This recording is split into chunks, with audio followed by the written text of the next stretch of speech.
할렐루야! 오늘 우리에게 주시는 하나님의 말씀은 로마서 12장 1절로 3절입니다. 우리 다 같이 2절을 읽겠습니다.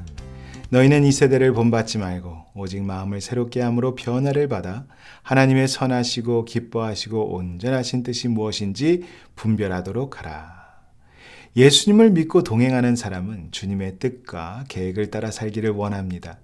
이전에는 우리 마음대로 살고 우리가 좋은 대로 결정을 내렸지만 이제는 주님을 기쁘시게 하고 영광이 되는 삶을 살기를 원합니다. 그래서 인생의 중요한 결정을 내려야 할 때 주님의 뜻을 구하고 찾고 삶의 모든 순간에 무엇을 어떻게 하는 것이 좋은지 주님의 지혜와 뜻을 알기 원합니다. 주님의 마음을 알고 싶어 하는 것은 주님이 우리를 사랑하시고 선하고 놀라운 계획을 가지고 계시다고 믿기 때문입니다. 그래서 주님의 뜻을 구하고 분별하는 것이 은혜고 축복입니다. 그러면 우리는 어떻게 주님의 뜻을 분별할 수 있을까요? 첫째, 예배자가 되어야 합니다. 1절에 그러므로 형제들아 내가 하나님의 모든 자비하심으로 너희를 권하노니 너희 몸을 하나님이 기뻐하시는 거룩한 산 제물로 드리라. 이는 너희가 드릴 영적 예배니라고 했습니다. 하나님께서 애굽에서 종살이를 하던 이스라엘 백성을 구원하시고 약속의 땅으로 인도하여 주셨습니다. 그리고 더 이상 애굽의 종이 아니라 하나님의 백성으로 살게 하시기 위해서 십계명을 주셨습니다. 그래서 출애굽기 20장에서 십계명을 주실 때 나는 너를 애굽 땅 종 되었던 집에서 인도하여 낸 내 하나님 여호와니라고 말씀하셨습니다. 이스라엘 민족이 애굽에서 종으로 살 때는 아무런 자유가 없었습니다. 하나님을 예배할 수도 없었습니다. 그래서 그들을 자유하게 하시고 하나님의 백성으로서 예배할 수 있도록 구원하여 주셨습니다. 우리도 죄의 종으로 살았습니다. 그런데 예수님이 오셔서 우리를 대신하여 죽으시고 부활하셔서 죄값을 치르시고 죄에서 자유하게 하셨습니다. 그래서 우리도 죄에 끌려다니지 않고 하나님을 예배하고 살 수 있게 되었습니다. 사도 바울은 갈라디아서 2장 20절에 내가 그리스도와 함께 십자가에 못 박혔나니 그런즉 이제는 내가 사는 것이 아니요 오직 내 안에 그리스도께서 사시는 것이라.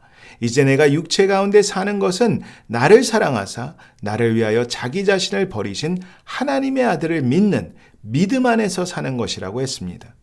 그러므로 우리는 계획을 세우고 결정을 내릴 때 무엇이 우리에게 가장 유익하고 행복하게 할 것인지를 기준으로 하지 않고 주님을 기쁘시게 하고 영광이 되는 것을 생각해야 합니다.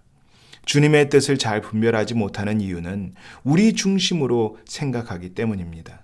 그러나 예수님은 누가복음 22장 42절에 아버지여 만일 아버지의 뜻이거든 이 잔을 내게서 옮기시옵소서.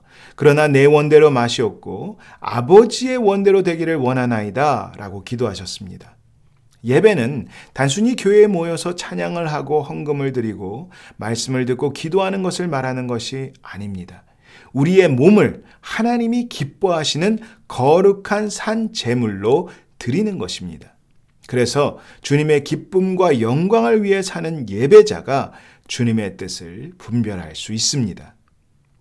둘째, 마음이 변화되어야 합니다. 2절에 너희는 이 세대를 본받지 말고 오직 마음을 새롭게 함으로 변화를 받아 하나님의 선하시고 기뻐하시고 온전하신 뜻이 무엇인지 분별하도록 하라고 했습니다. 우리의 죄를 회개하고 마음을 주님께 향할 때 주님의 뜻을 알 수 있습니다. 죄 가운데 있는 사람은 자신이 어디로 가고 있는지 방향을 알지 못하고 자기가 보기에 좋고 편한 대로 살아갑니다. 그러나 회개하고 주님께 돌이키는 사람은 가야 할 길과 해야 할 일들을 주님이 지도하시고 인도하십니다. 회개는 방향을 바꾸는 것입니다. 그리고 방향을 바꾸려면 먼저 생각을 바꾸어야 합니다. 주님의 뜻을 알게 해달라고 기도하는 사람 중에는 이미 주님의 뜻이 무엇인지 스스로 결정을 해놓고 기도하는 사람도 있습니다. 그래서 자기가 원하는 것을 듣기 전에는 주님의 뜻을 모르겠다고 말합니다. 그리고 자기의 마음을 바꾸기보다 주님의 마음을 바꾸려고 간절히 기도하기도 합니다. 주님의 뜻을 분별하기 원한다면 성경 말씀과 성령의 인도하심을 따라 자신의 생각을 바꿀 수 있어야 합니다. 자신의 생각과 뜻을 고집하는 사람은 주님의 뜻을 알 수가 없기 때문입니다. 그래서 마음의 변화를 받기 위해서는 말씀을 읽어야 합니다. 주님은 성경을 통해 우리에게 말씀하십니다. 히브리서 4장 12절에 하나님의 말씀은 살아있고 활력이 있어 좌우에 날선 어떤 검보다도 예리하여 혼과 영과 및 관절과 골수를 찔러 쪼개기까지 하며 또 마음의 생각과 뜻을 판단하나니 라고 했습니다. 성경 말씀은 우리의 죄와 고집을 드러나게 하고 수술하여 고치시고 변화시켜 주십니다. 그래서 성경을 읽으면서 마음과 생각이 변화되도록 기도해야 합니다.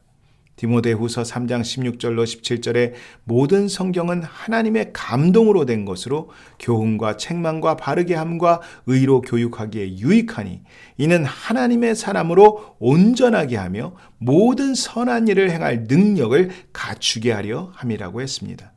성령님이 우리가 말씀을 읽을 때 주님의 뜻을 가르쳐 주시고 깨닫게 하시고 기억하게 하십니다. 그래서 주님의 뜻대로 살 수 있도록 인도하여 주십니다. 셋째, 겸손해야 합니다.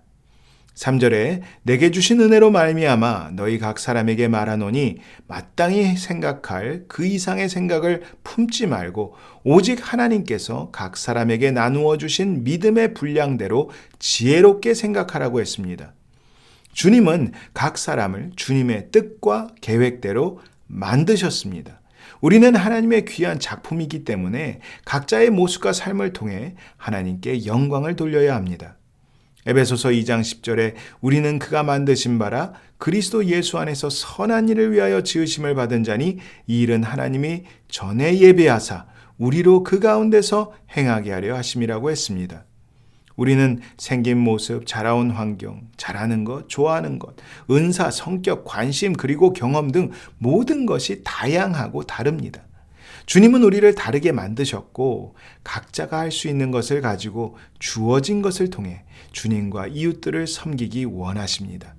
그래서 순종하고 섬기고 봉사하려는 사람은 주님께 받은 것이 무엇인지 깨닫고 감사해야 합니다.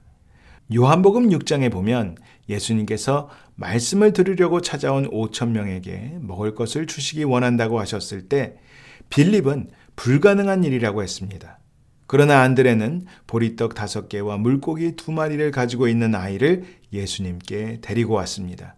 그리고 예수님은 적은 것을 가지고 큰 무리에게 먹을 것을 주셨습니다. 주님은 우리가 할 수 있는 것과 가지고 있는 것을 통해 일하고 섬기기를 원하십니다. 우리가 겸손하게 섬기려고 할 때 우리를 향한 주님의 뜻을 매일 발견할 수 있습니다. 주님은 우리가 겸손하게 주신 은사와 믿음의 분량대로 맡겨진 일에 신실하고 충성스럽게 섬기는 사람이 되기를 원하십니다. 교만한 사람은 자신이 가진 것을 가지고 섬기려고 하지 않고 자신을 나타내고 자랑하여 섬김을 받으려고 하기 때문에 주님의 뜻을 알 수가 없습니다. 요한복음 13장에서 예수님은 제자들의 발을 씻겨주시면서 우리가 어떻게 겸손히 서로를 섬기며 살아야 하는지를 보여주시고 가르쳐 주셨습니다. 14절에 내가 주와 또는 선생이 되어 너희 발을 씻었으니 너희도 서로 발을 씻어주는 것이 옳으니라고 했습니다. 사람들이 보기에 화려하고 대단하고 중요해 보이는 일만 하려고 한다면 가까운 사람들을 어떻게 섬기기 원하시는지 주님의 뜻을 분별하지 못할 수 있습니다. 가장 가까운 식구들과 이웃들을 섬기는 것이 대단한 일이 아닌 것 같고 알아주는 사람도 없는 것 같습니다. 그러나 겸손하게 자기가 할 수 있는 것과 가지고 있는 것을 통해 섬기려고 하는 사람은 주님의 뜻을 분별할 수 있습니다. 우리를 향한 주님의 뜻은 하나님과 이웃을 사랑하고 섬기는 것입니다. 그래서 겸손한 사람은 주님이 어떻게 자신을 통해 일하기를 원하는지를 알 수 있습니다. 우리는 우리를 사랑하시고 동행하시는 주님을 위해 살아야 합니다. 주님을 위해 사는 것이 우리에게 유익합니다. 그래서 주님의 뜻을 알기 위해서 예배자가 되어야 합니다. 성경 말씀을 읽고 성령의 도움을 받아 마음이 변화되어야 합니다. 주님이 우리에게 주신 것이 무엇인지를 깨닫고 겸손히 섬기는 사람이 되어야 합니다. 그러면 하나님의 선하시고 기뻐하시고 온전하신 뜻이 무엇인지 분별하고 순종하여 풍성한 삶을 살 수 있습니다. 기도하겠습니다. 좋으신 하나님 아버지, 우리를 향하여 선하고 좋은 뜻과 계획을 가지고 계심을 감사합니다. 우리를 구원하여 주시고 하나님의 뜻대로 살 수 있도록 인도하여 주시니 감사합니다. 우리의 몸을 산 제사로 드립니다. 예배자로 살게 하여 주시옵소서. 성령으로 충만하게 하셔서 하나님의 말씀을 읽고 듣고 깨달아서 변화되게 하여 주시옵소서. 예수님처럼 겸손한 마음을 주셔서 하나님의 뜻에 순종하며 하나님과 이웃을 섬기며 살게 하여 주시옵소서. 이제는 우리 주 예수 그리스도의 놀라우신 은혜와 하나님 아버지의 온전하고 영원하신 사랑과 성령의 위로와 격려와 지혜와 능력과 인도하심이 주님의 뜻대로 살기로 결단하는 모든 성도들과 교회 위에 지금부터 영원까지 함께 계실지어다. 아멘.